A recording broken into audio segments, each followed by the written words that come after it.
Good morning. Today I'm going to show you how to harvest and store your basil for the winter, because obviously, as you can see here, we've got veritable plethora of basil growing in the click and grow. I've got a couple of these click and grows and they are superb. I'm sure other versions are as well, but I just find these superb for herbs in particular, or starting plants in the springtime. So I'm going to harvest them and then I'm going to store the basil. So here we are, and there's actually a mixture of lemon basil and basil. So what I'm going to do now is pick out anything I don't like, any brown leaves. I think when they grow close to the lights in the click and grow, you get a bit of browning, which is just my fault for not trimming them back more quickly, you know, like this sort of thing.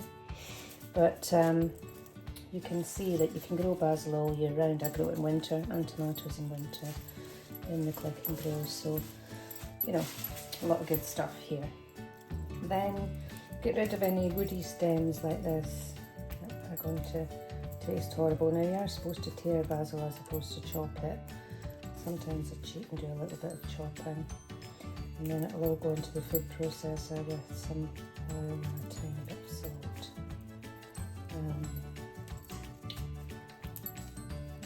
This is a laborious bit, so I'll switch off because it'll be like watching paint drying. Then you want to put plenty of oil in here, because if you don't put enough, you'll burn out your little engine. Just a wee brown bit there. I like some Celtic sea salt. This just, when you do a bolognese in the middle of winter and you've got all this fresh tasting basil, it's just wonderful. I haven't actually plugged the thing in. No. Tiny bit of water in as well. Lots of gobs of oil. Just have to sort of do it by eye.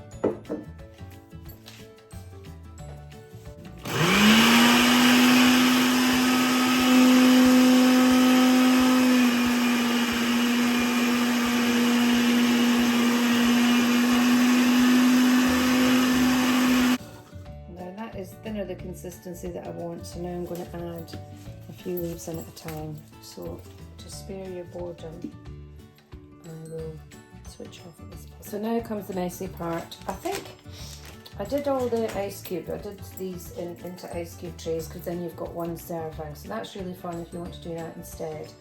But what I do, just to save freezer space, is I make it really flat in these bags, and then you just go in and break off a chunk and add it to your bolognese or whatever you're doing. So just add some of this glue pin to the bag, and for those of you that are perfectionists, you'll be like, oh my god, you know what you're doing.